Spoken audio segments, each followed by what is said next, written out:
வணக்கம். நேற்றைய தொடர்ச்சி.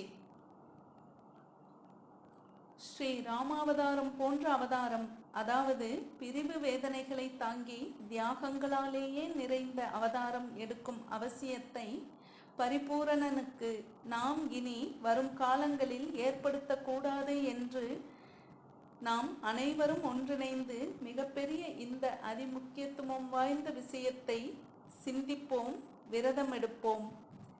தேவன் இயேசு கிறிஸ்து மக்களாகிய தம் குழந்தைகளுக்காக நினைத்தாலே நம் மனதை துக்கமடைய செய்யும் துன்பங்களை அனுபவித்தார்.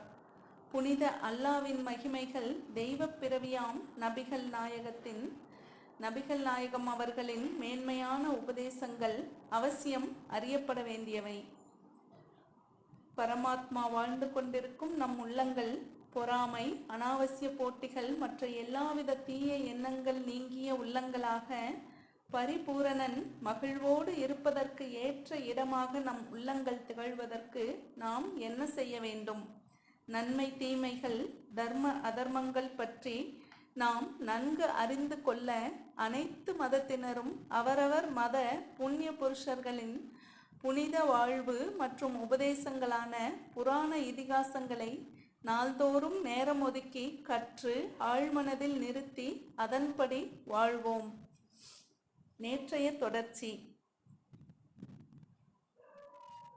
பரத்வாஜ முனிவர் ஸ்ரீ பரதரிடம் இங்கிருந்து 3.5 யோஜனை தூரத்தில் அதர்மக்கள் வசிக்காத வனத்தில் அழகிய குகைகளையும் சோலைகளையும் உடைய சித்திரக்கூட பர்வதம் இருக்கிறது.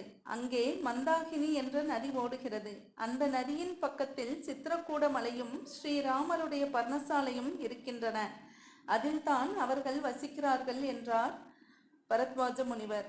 உடல் மெலிந்து மிகவும் வருத்தமாக இருக்கும் கோசலா தேவியாரும்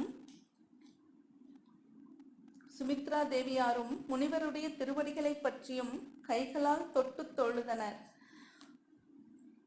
உலகத்தினர் இழிவாக பேசும் கைகேயி தேவியும் அவருடைய திருவடிகளில் விழுந்து சேவித்தார்.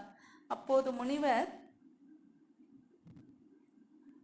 ஸ்ரீ பரதரை பார்த்து, பரதா, உன்னுடைய தாய்மார்கள் மூவரையும் தனித்தனியே இன்னார் என்பதை தெரிந்து கொள்ள ஆசைப்படுகிறேன் என்றார்.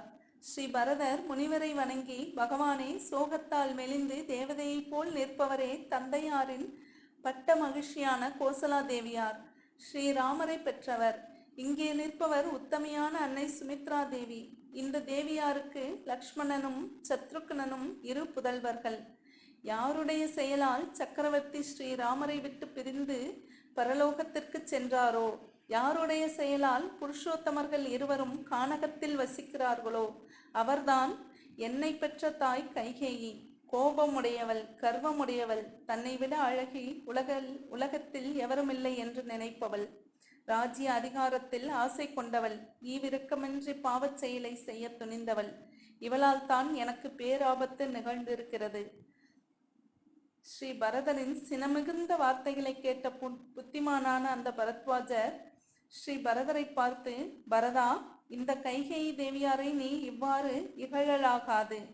ராமரை காட்டுக்கு அனுப்பியது உலகுக்கு பெரும் நன்மையை விளைவிக்கப் போகிறது.